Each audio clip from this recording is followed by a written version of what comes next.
খাদ্যশস্য ও চিনি আমদানিতে বরাবরই প্রতিবেশী ভারতের ওপর বড় মাত্রায় নির্ভরশীল বাংলাদেশ। যদিও দেশটির বাণিজ্য বিভাগের হালনাগাদকৃত তথ্য অনুযায়ী ভারত থেকে খাদ্য ও চিনি আমদানি হ্রাস পেয়েছে।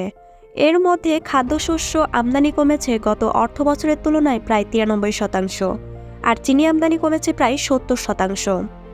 ভারতের বাণিজ্য বিভাগের তথ্য অনুযায়ী 2022 থেকে 23 অর্থবছরে ভারতে অর্থবছর হিসাব হয় এপ্রিল থেকে মার্চ সময়সীমায়। দেশটি থেকে মোট $128,76,00,000 খাদ্যশস্য আমদানি করেছিল বাংলাদেশ। অধিক নয়, ন্যায্য ভ্যাট প্রদান করে ব্যবসায় সুরক্ষিত রাখবে ভ্যাট বন্ধু অ্যাপস। এর মধ্যে চাল, গম ও ভুট্টা আমদানি হয়েছে যথাক্রমে $41,87,00,000, $55,17,00,000 ও $31,33,00,000। অন্যদিকে চলতি অর্থবছরের প্রথম 10 মাসে এপ্রিল থেকে জানুয়ারি ভারত থেকে খাদ্যশস্য আমদানি হয়েছে মাত্র $8,58,00,000। এর মধ্যে $7,15,00,000 ভুট্টা ও $1,21,00,000 চাল আমদানি করা হয়েছে। এ সময়ে কোনো গম আমদানি করেনি বাংলাদেশ। দেশটি থেকে অর্থবছরের বাকি 2 মাস অর্থাৎ ফেব্রুয়ারি ও মার্চে চাল আমদানি এক প্রকার বন্ধ ছিল। ভুট্টা আমদানিও তেমন একটা হয়নি। সেই হিসেবে দেশটি থেকে বাংলাদেশে খাদ্যশস্য আমদানি কমেছে প্রায় 93%। এর আগে 2021 থেকে 22 অর্থবছরে ভারত থেকে গত অর্থবছরের চেয়েও বেশি খাদ্যশস্য আমদানি করেছিল বাংলাদেশ। 2021 থেকে 22 অর্থবছরে আমদানি হয়েছিল $224,65,00,000 খাদ্যশস্য। এর মধ্যে $119,16,00,000 গম, $43,24,00,000 ভুট্টা ও $62,00,000 চাল আমদানি হয়। একইভাবে চিনি আমদানিও প্রায় 70% কমেছে। 2022 থেকে 23 অর্থবছরে এপ্রিল থেকে মার্চ ভারত থেকে $47,72,00,000 চিনি আমদানি করে বাংলাদেশ। চলতি অর্থবছরের প্রথম 10 মাসে চিনি ও চিনি জাতীয় পণ্য আমদানি হয় $13,97,00,000।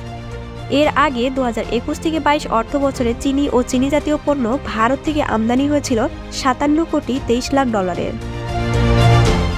এছাড়াও 2020 থেকে 21 অর্থবছরে $7,44,00,000, 2019 থেকে 20 অর্থবছরে $14,64,00,000 এবং 2018 থেকে 19 অর্থবছরে $7,52,00,000 চিনি আমদানি করে বাংলাদেশ।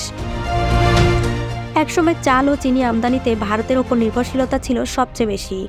এক পর্যায়ে শুধু চাল আমদানিতেই ভারতের ওপর নির্ভরতা বেড়ে দাঁড়িয়েছিল 73%। বাজার পর্যবেক্ষকরা বলেছেন, নৈকট্যের কারণে দেশটি থেকে পণ্য আমদানিতে পরিবহন খরচ কম, সময়ক্ষেপণও কম হয়।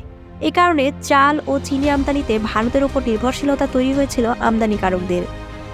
বিশেষ করে করোনার প্রাদুর্ভাব ও এর পরবর্তী সময়ে বিভিন্ন উৎস থেকে আমদানি কমে যাওয়ায় ও নির্ভরশীলতা আরও বাড়ে। তবে সাম্প্রতিক সময়ে সরকারিভাবে চাল আমদানি অনেকটাই কমে গেছে। আন্তর্জাতিক বাজারে মূল্যবৃদ্ধির প্রেক্ষাপটে গত বছরের 20 জুলাই থেকে সব নন বাসমতি চাল রপ্তানিতে নিষেধাজ্ঞা আরোপ করে ভারত সরকার। এরপর কয়েক দফায় চাল রপ্তানিতে আরও বেশ কিছু বিধিনিষেধ আরোপ করে দেশটি।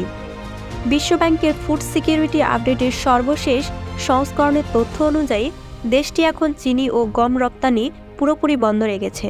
আবার চালের রপ্তানিতেও আরোপিত বিভিন্ন বিধিনিষেধও এখনও বহাল রয়েছে। অপরদিকে বাংলাদেশও চাল আমদানি বন্ধ রাখে। তবে বেশ কিছুদিন বন্ধ রাখার পর সর্বশেষ গত বৃহস্পতিবার সরকারের পক্ষ থেকে 30 প্রতিষ্ঠানকে 83,000 টন চাল আমদানির অনুমতি দেওয়া হয়।